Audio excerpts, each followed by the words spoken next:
بسم اللہ الرحمن الرحیم۔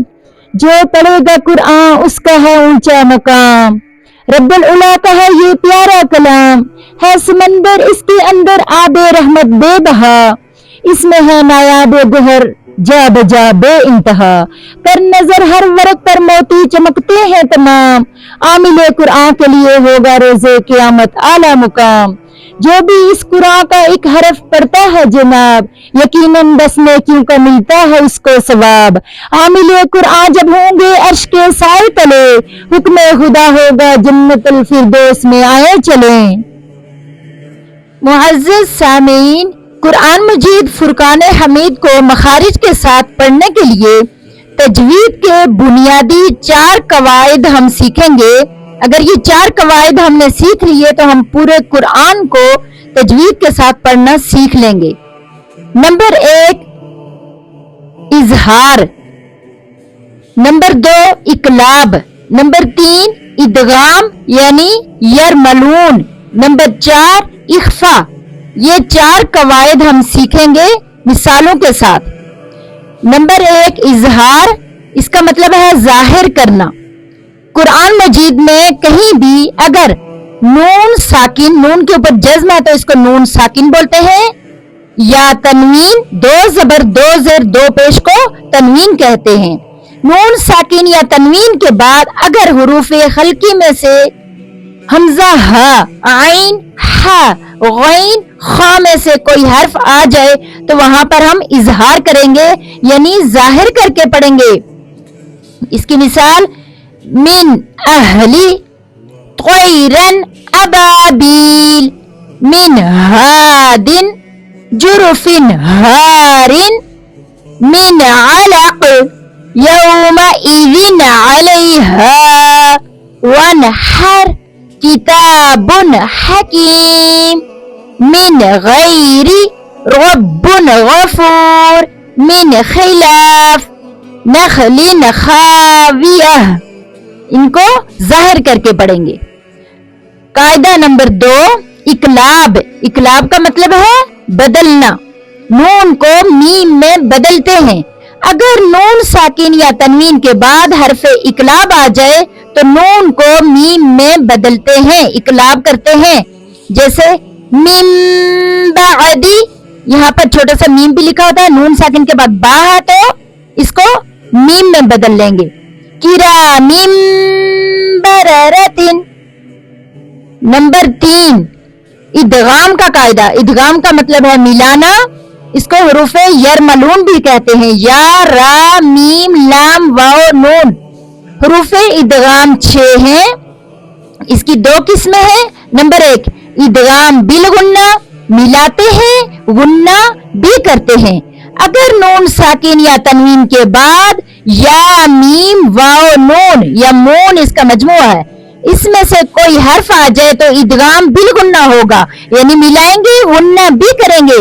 مثال من یقول خیرا یرہ، من مثلہ عاملۃ ناصبہ، من ولی سراجا وہاجا، من نصیر عاملۃ ناصبہ۔ یہ ادغام بالغنہ کی مثالیں تھی۔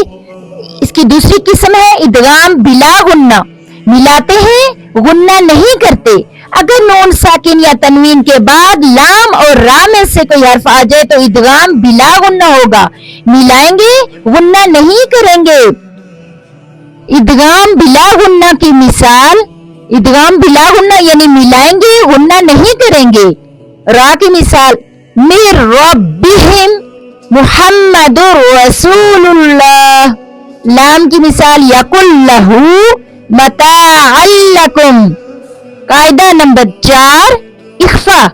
اخفا کا مطلب ہے چھپانا، آواز کو ناک میں چھپاتے ہیں۔ اگر نون ساکن یا تنوین کے بعد حروف اخفا جو 15 ہے، ان میں سے کوئی حرف آ جائے تو وہاں پر اخفا کریں گے، یعنی آواز کو ناک میں چھپائیں گے، غنہ کریں گے۔ حروف اخفا کون کون سے ہیں؟ حروف خلقی، حروف یرملون جو ادغام ہے، نمبر 3 حرف اقلاب، اس کے علاوہ جو حروف ہوتے ہیں وہ اخفا ہوتے ہیں، تا، جیم، لال، سین، صاد، طا، فا، کاف، ثا، دال، زال، شین، غاد، ظا، قاف۔